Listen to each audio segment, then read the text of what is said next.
In this video tutorial, we'll discuss about products. My name is Azaz Salim and we're learning Odoo 14 Bootcamp series. Last video tutorial, we discussed about vendors. In this video tutorial, we'll discuss products. So let's go. We already create product and sales and also in our purchase. One more time, let's see. You can check by detail clicking here. So let's create a product. Here, as we discussed before, can be sold, purchased, expensed, and the product type is a consumable, service, or storable. Internal reference barcode, internal notes, sale price, purchase cost price, or purchase price. Here's the company, the taxes, default tax means. Here's a variant. We discussed this variant and also in our sales. Now again we'll discuss about the attributes. Here, product variants or attribute. As we discussed before in our sales module, let's say you are going to purchase a mobile phone, for example.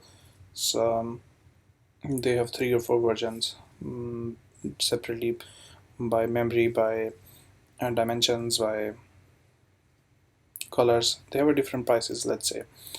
So you can set the attributes here, and when you purchase or sell the product, you can no need to again go and change the prices or change the colors. Each thing is available here. You have to just choose the product at the time of sales and purchase. Automatically the prices hit these values. So next, in sales, invoicing policy, deliver quantities or order quantity. We already discussed delivery quantities means you will purchase when the delivery quantities is validated in your warehouse in, and order quantities, you can create a purchase vendor bill when the order quantities is created. So it's an invoicing policy. Here is a sales description, and next, point of sale. If I check here, this product will be available in point of sale. Same thing in purchase vendors. You can choose vendors and set a price and delivery time. So it at the time of purchase, when you choose this product, it will suggest us or we can filter the vendor according to the price, the minimum price and delivery time from here. And here vendor bills are the taxes and control policy.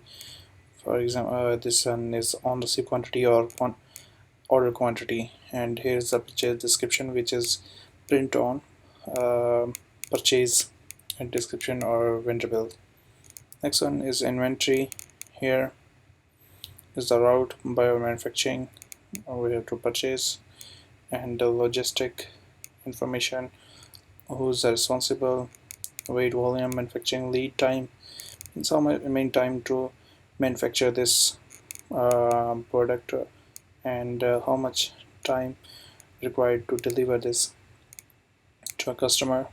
And here is the product location, production location, and inventory location is here. Here is tracking by loads by unique serial number or no tracking. Let's make it no tracking. We can make also by lots if we make lots.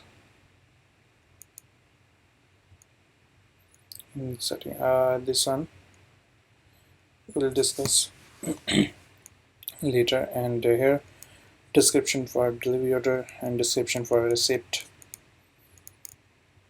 At the end, accounting. Here, income account, expense account, asset type, and price difference account we already discussed.